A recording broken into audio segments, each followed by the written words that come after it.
Mesdames et messieurs, bonjour ou bonsoir, tout dépend de l'heure à laquelle vous écoutez cette vidéo chez vous. Je m'appelle Michel Biemton, journaliste web camerounais, et merci de faire confiance à cette chaîne YouTube de l'engagement sociopolitique. Bienvenue à cette causerie citoyenne sur l'actualité camerounaise et africaine. Bienvenue à la chronique de MBT. Mesdames et messieurs, au cours de cette édition de la chronique de MBT, nous allons décrypter la sortie médiatique des avocats de l'homme d'affaires Jean-Pierre Amougou Belinga, suspect numéro 1 dans l'assassinat du journaliste et animateur radio Martinez Zogo. Ce que je vais en dire de prime abord est qu'aucun avocat digne de ce nom ne peut se mettre à accabler publiquement son client. Il aura toujours tendance à dire que son client est innocent de toutes les accusations portées contre lui. Même le pire criminel de cette planète Terre aura toujours un avocat qui viendra dire que voilà, que son client n'y est pour rien, qu'on l'accuse de tout et de rien. Voilà. Donc c'est la première chose qu'il faut retenir de ce point de presse des avocats de Jean-Pierre Amougou Belinga. La deuxième chose qu'il faut retenir, c'est que Maître Charles Tchungang a parlé pour ne rien dire. Et bien plus, il a davantage accablé son client sans le savoir. Moi, j'aurais été à la place de Maître Charles Tchungang, avocat de Jean-Pierre Amougou Belinga, que je n'aurais pas eu besoin d'organiser un tel point de presse.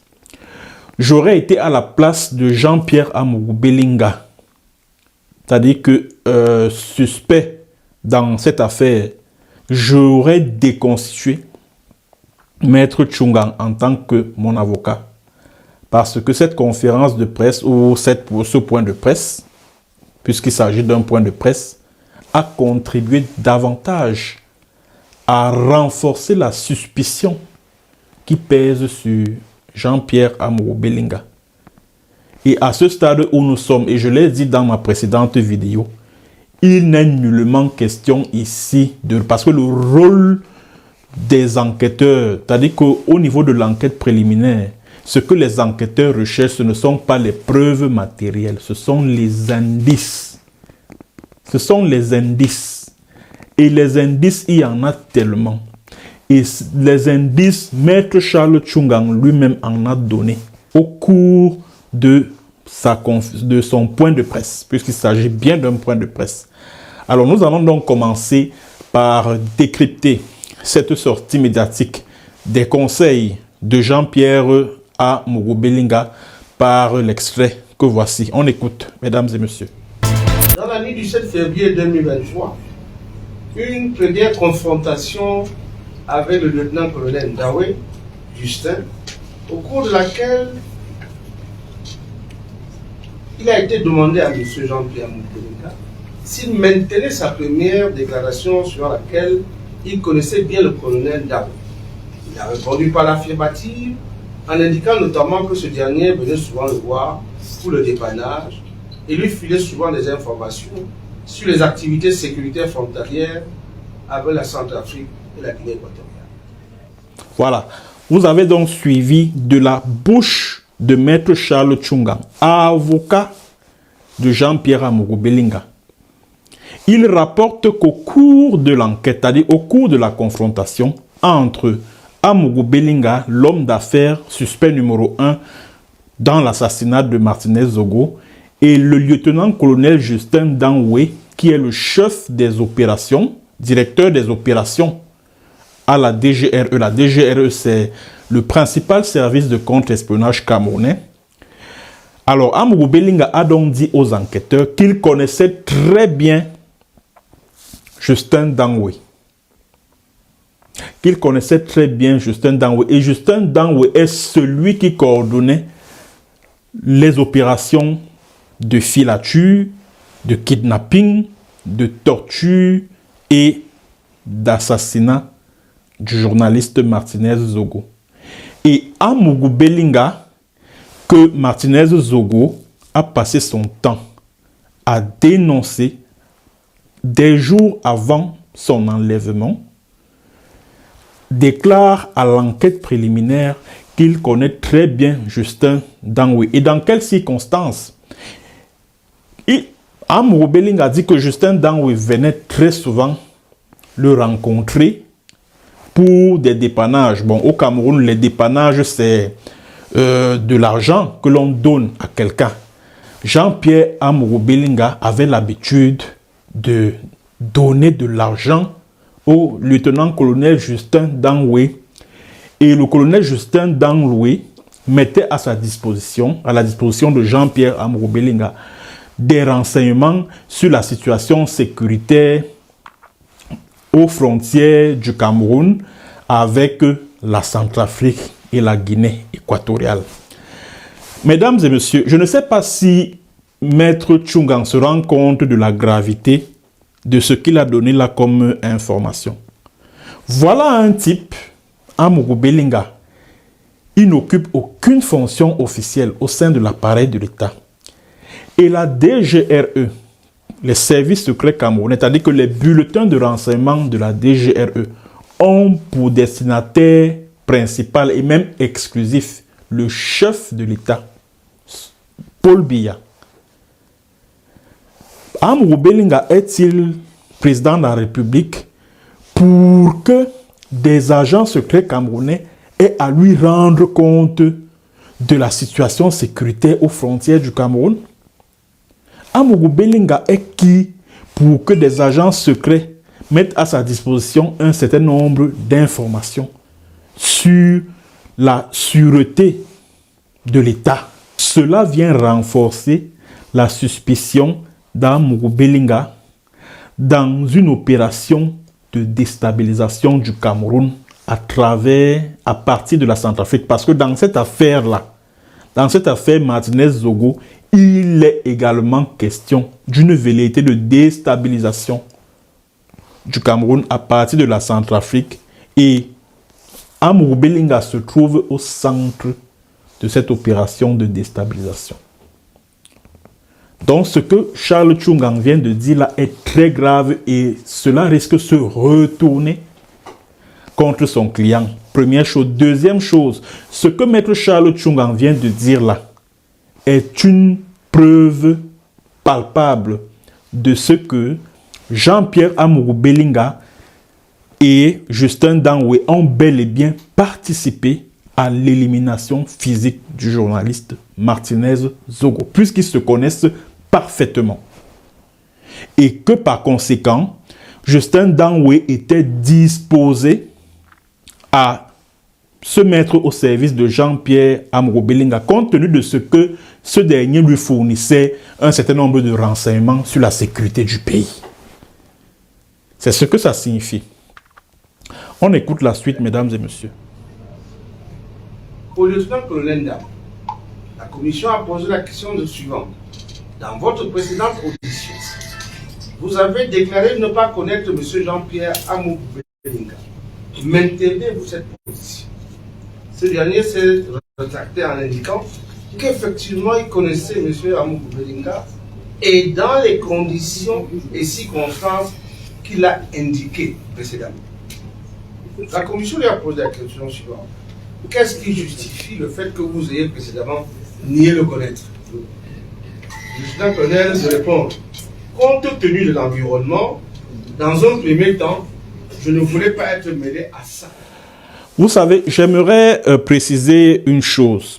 Le colonel Justin Dangwe est un agent secret, un agent de renseignement. Et pour qu'un agent de renseignement puisse témoigner devant un tribunal, ce n'est pas facile. Parce que un agent de renseignement risque sa vie. Parce qu'il met, on va dire quoi, il rend public un certain nombre d'informations. Donc, il met à la disposition d'un tiers un certain nombre d'informations sensibles à tel point qu'il met sa vie en péril. Donc, il est aisé de comprendre les atermoiements, ce que Maître Charles Tchungang appelle les contradictions de sa part. C'est tout à fait normal pour un agent secret. Parce qu'un agent secret, c'est quelqu'un qui ne parle pas. Et quand il est poussé à parler, quand il est poussé à dire un certain nombre de choses pour la manifestation de la vérité devant la justice. Il met sa sécurité en péril. Voilà pourquoi, à un moment donné, il a demandé aux enquêteurs que sa famille soit mise en sécurité pour qu'ils se mettent à faire un certain nombre de témoignages. Et vous voyez que, au départ, c'est-à-dire qu'avant que Amougou Belinga ne soit arrêté, le colonel Justin Danwe était déjà entre les mains des fins limiers du secrétariat d'État à la Défense. Et au moment où son audition s'ouvre, le colonel Danwe déclare dans un premier temps qu'il ne connaît pas Jean-Pierre Amougou Belinga, qu'il ne le connaît pas.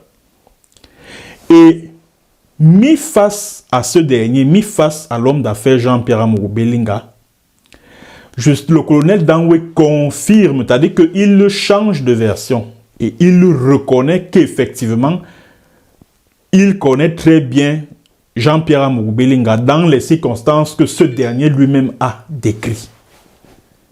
Puisque c'est Amougou Belinga lui-même qui confirme qu'effectivement, je le connais. Et Justin Danwe a piloté l'opération d'élimination physique de Martinez Zogo. Donc ça renforce davantage la suspicion sur Jean-Pierre Amougou Belinga. C'est de ça qu'il s'agit. On écoute la suite, mesdames et messieurs. 10 février 2023, deuxième confrontation entre le lieutenant-colonel Danwe, Justin, et M. Jean-Pierre Amougou Belinga.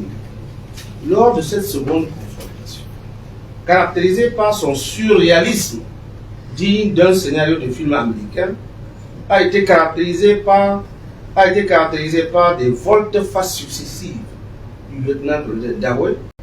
Contrairement à ses premières déclarations, il affirme avoir reçu mission de M. Jean-Pierre Amougou Belinga de faire taire le journaliste Martinez Zogo pour ensuite déclarer que la mission consistait à lui donner une bonne correction. Voilà. Sur cet extrait, le maître Charles Tchungan parle de la mission qui a été assignée par Jean-Pierre Amougou Belinga, puisque c'est de lui qu'il s'agit, au colonel Justin Danwe. Alors, selon ce que l'on vient d'entendre, maître Charles Tchungan parle de contradiction en disant que non, qu'au départ, le colonel Justin Danwe a déclaré que la mission, c'était de faire taire le journaliste Martinez Zogo. Puis par la suite, il s'est rétracté en disant que non, la mission, c'était de lui administrer une bonne correction. Je ne vois pas où se trouve la contradiction là-dedans. On administre une bonne correction à un journaliste dans le but de le faire taire. Oui ou non? Où est la contradiction là-dedans? Au contraire, il y a plutôt une relation de cause à effet. Il n'y a pas de contradiction. Que le colonel Justin Danwe ait dit que non, on m'a demandé de faire taire le journaliste pour venir par la suite dire que non, on m'a demandé d'administrer une bonne correction au journaliste. Il n'y a rien de contradictoire là-dedans. C'est un train qui suit, c'est-à-dire que c'est un wagon qui suit un autre. Il y a un lien de cause à effet. On administre une bonne correction à un journaliste dans le but de le faire taire. C'est de ça qu'il s'agit. On écoute la suite, mesdames et messieurs. Pour enfin indiquer qu'après l'avoir enlevé et torturé, ses équipes l'ont laissé vivant. Sur interpellation, le lieutenant-colonel indique que la mission a été évaluée à 23 millions de francs CFA et qu'il a reçu comme avance une somme de 2 millions de francs CFA. Pour par la suite indiquer qu'après la réussite de sa mission et le compte rendu fait à son prétendu commanditaire, il n'a rien reçu jusqu'à ce jour et selon ses propres dires, il n'a jamais pensé réclamer le dit reliquat. Or, lorsqu'on sait que selon ses propres déclarations, ces équipes de surveillance, de filature et d'exécution étaient constituées de plus de 10 personnes, l'on peut s'interroger sur la pertinence de ces déclarations et sur la rétribution de l'ensemble des intervenants, sauf à considérer que ces hauts responsables de nos services d'intelligence ont pu mettre en péril leur carrière pour des sommes inférieures à moins de 100 000 francs CFA. Non, maître Charles Tchunga, non. Le problème ici, ce n'est pas la vraisemblance ou la pertinence des sommes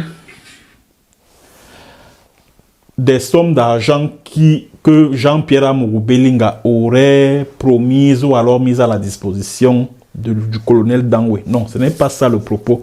Le propos ici, ce sur quoi vous étiez attendu, c'était de nous dire si Jean-Pierre Amourou Belinga a bel et bien promis cette somme d'argent au colonel Justin Dangwe et à tous les membres de l'équipe qui ont mené l'opération. Voilà là où on vous attendait. Venez nous dire si Amourou Belinga a confirmé ou infirmé le fait qu'il ait promis une somme d'argent, 23 millions, d'après ce que j'ai entendu, pour payer tous ceux qui ont participé à l'opération. Malheureusement, vous ne nous l'avez pas dit.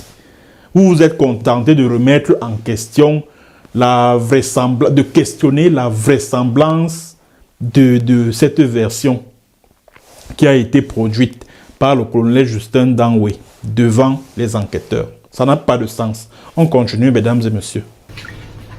En tout état de cause, les différents scénarios proposés par le lieutenant-colonel Dangwe, caractérisés par des rétractations, des aveux contradictoires et des accusations légères, ne peuvent résister à une analyse sérieuse, car ils donnent l'impression d'être à tout moment sous influence. A contrario, M. Jean-Pierre Amourou Belinga est apparu serein, cohérent et constant dans ses déclarations de bout en bout. Il a toujours affirmé qu'il est innocent de toutes les accusations et allégations portées à son encontre. Qu'il sait qu'en réalité, l'objectif poursuivi par les auteurs, cette cabale, c'est la destruction de l'œuvre d'une vie, et que les atermoiements du lieutenant-colonel Dangwe justifient à eux seuls cet objectif. C'est donc ça la ligne de défense de Jean-Pierre Amourou Belinga, que non, il est victime d'une cabale, qu'il est innocent. Même le plus grand bandit, le plus grand criminel de toute la planète Terre peut le dire, que non, je suis innocent. On attend que vous nous apportiez les preuves ou alors les indices qui nous montrent, puisque à cette étape de la procédure, nous sommes à l'enquête préliminaire. Apportez-nous des indices qui nous amènent à croire que tu n'as rien à te reprocher, que vous n'avez rien à vous reprocher dans cette affaire-ci.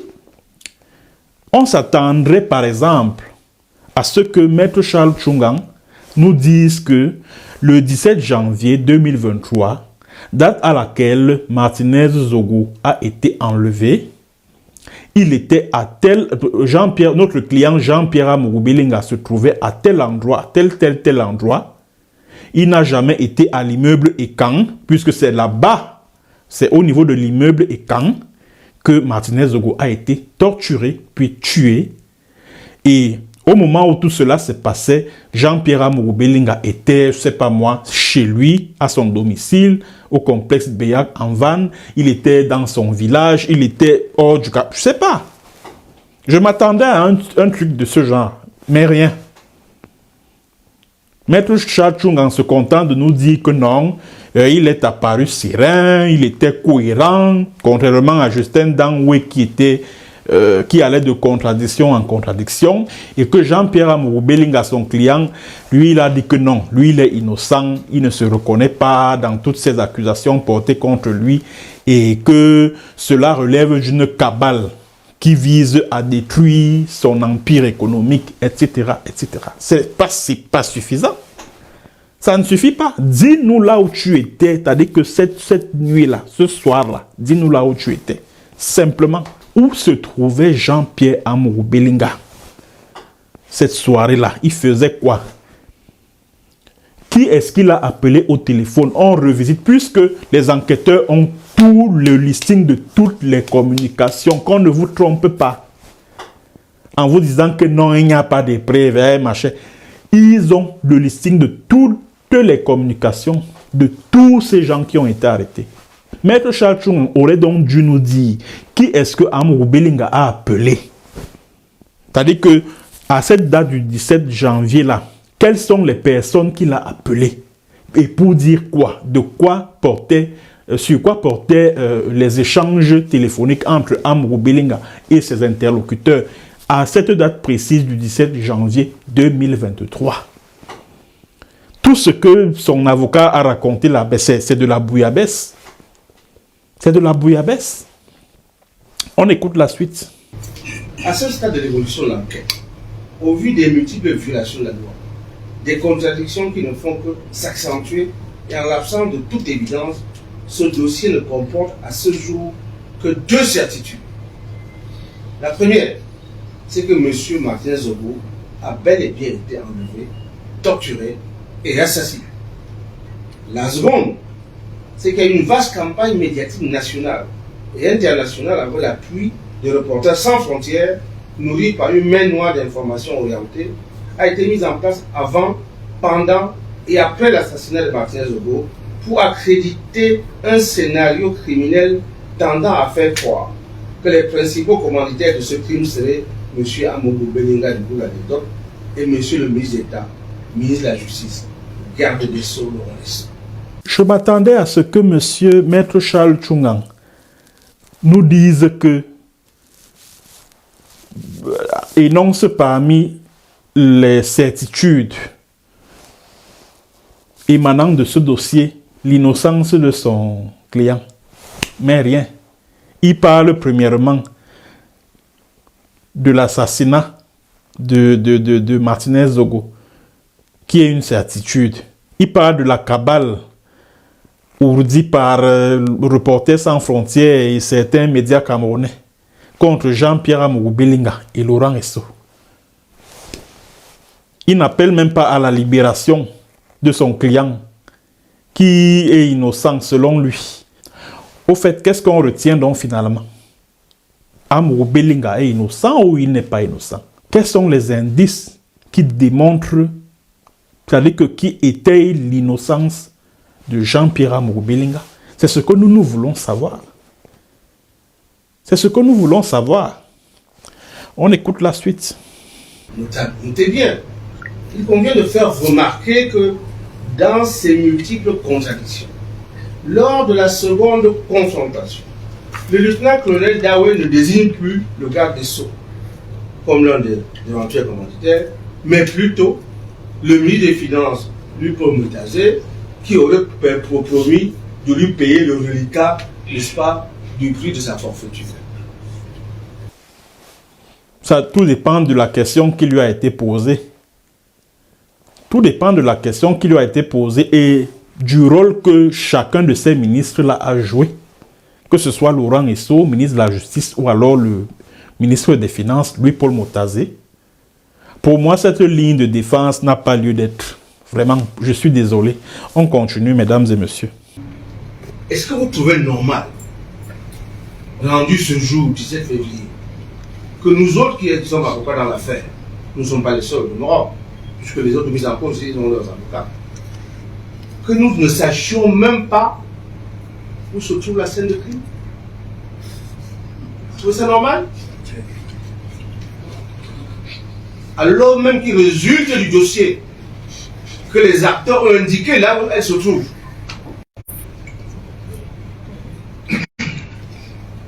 Au début de cette affaire, il a été dit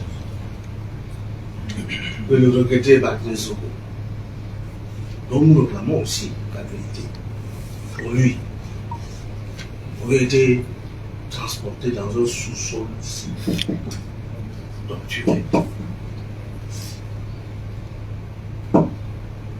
exécuté sur ordre d'un ministre d'État. J'étais surpris en venant ici. C'était là le 6. Je m'attendais à ce que là où se trouve le parking, parce qu'il n'y a pas de sous-sol, il n'y a pas de véritable sous-sol ici, hein. Il y a un parking.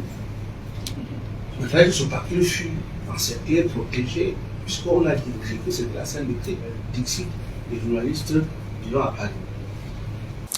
D'abord, Maître Charles Tchungang se contredit. Il dit d'abord que non, jusqu'à présent, on n'a aucune idée de la scène du crime.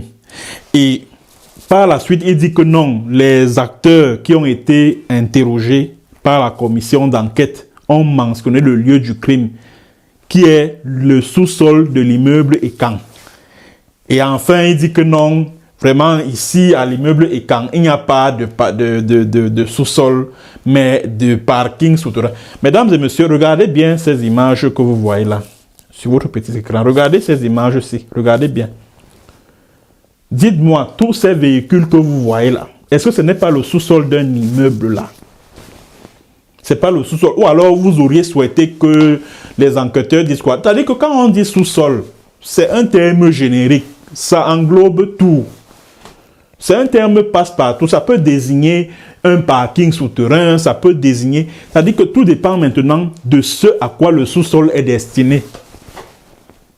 Le terme sous-sol est simplement passe-partout pour désigner, c'est-à-dire que... pour désigner, comment je veux dire, la partie inférieure d'un immeuble, d'un bâtiment, je ne sais pas moi. C'est tout. C'est tout. Donc, Maître Charles Tchunga aurait souhaité que les suspects disent que non, c'était dans un parking souterrain, au parking souterrain, ou alors comme ces Reporters sans frontières qui avaient révélé cela. Donc, Maître Charles Tchunga aurait souhaité que Reporters sans frontières mentionne dans son rapport que non, c'était dans un parking souterrain. Non! Le terme sous-sol, c'est un terme générique qui désigne effectivement, qui désigne justement le parking souterrain en question. Et c'est là-bas que Martinez Zogo a subi son martyre. C'est de ça qu'il s'agit. Bon, pour terminer ce décryptage-ci, j'aimerais m'adresser à Maître Charles Tchunga et à toute son équipe. Ce que j'aimerais que vous sachiez, Maître Charles Tchunga, c'est que, et je vais le redire, à ce stade où nous sommes, on n'a pas besoin de preuves. On a besoin d'indices. Et vous-même, dans votre plaidoirie là, c'est-à-dire que la plaidoirie que vous avez déployée au cours de votre point de presse, vous avez fourni tellement d'indices qui militent en faveur du placement en détention provisoire de votre client. Parce qu'il s'agit d'une affaire de crime. Il s'agit d'une affaire de crime. Il s'agit d'une affaire d'utilisation d'un service, du service de renseignement, c'est-à-dire que du service de contre-espionnage d'un pays. Ça s'appelle de la haute trahison. Donc, Amourou Belinga risque gros. C'est vous-même, Charles Tchunga, c'est vous-même qui l'avez dit, que votre client a déclaré à l'enquête préliminaire devant les enquêteurs de la commission mixte qu'il connaît très bien le colonel Justin Dangwe, qui avait souvent l'habitude de lui fournir des renseignements sur la sécurité de l'État, notamment au niveau des frontières avec la Centrafrique et la Guinée équatoriale. La seule, c'est-à-dire que rien que cela, il mérite la peine de mort. Je suis désolé de le dire, mais c'est la réalité. Amourou Belinga risque gros, rien que pour ça. Ça, c'est une chose. Deuxième chose, dans toute votre plaidoirie, mais vous ne nous avez pas dit en quoi votre client est innocent. Vous ne nous avez pas dit. Vous vous êtes contenté de vous attaquer à la presse camerounaise, de vous attaquer à Reporters sans frontières, de vous accrocher sur les contradictions de Justin Dangwe, comme sur une bouée de sauvetage.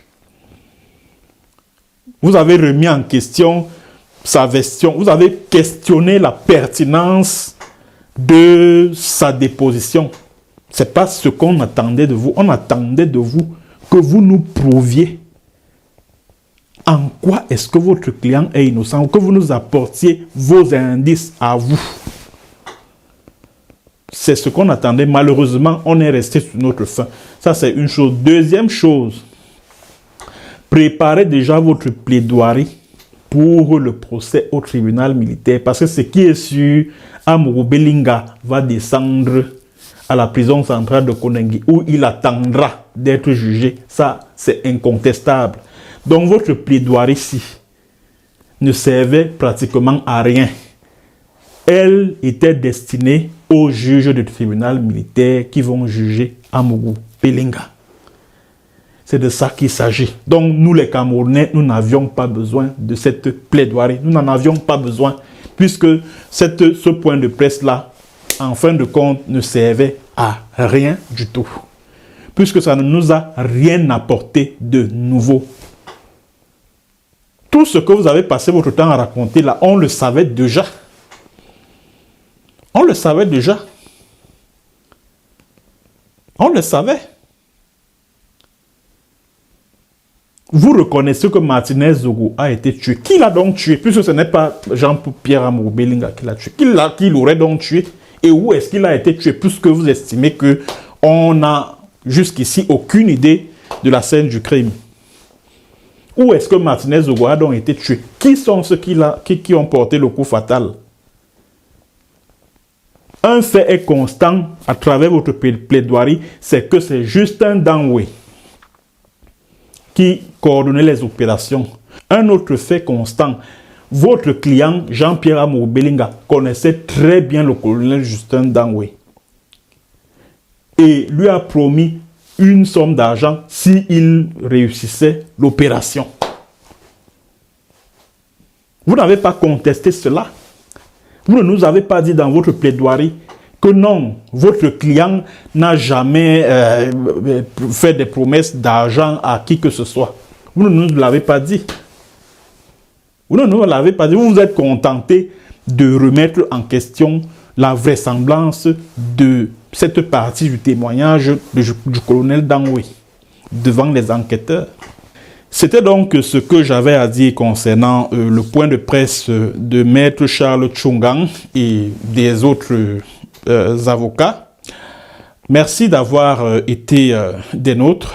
N'oubliez pas de partager cette vidéo. N'oubliez pas de vous abonner massivement à ma chaîne. Je suis un homme très heureux, très comblé, car nous sommes déjà plus de 22 000 à être membres de cette communauté YouTube.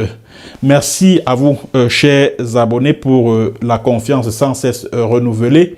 N'oubliez pas de me gratifier de temps à autre de badge, sticker ou super chat en cliquant sur le symbole du dollar que vous voyez au bas de votre petit écran. Vous cliquez dessus, vous verrez une grille tarifaire qui s'affiche devant vous et selon ce que vous permet votre bourse, vous choisirez le montant qui vous convient.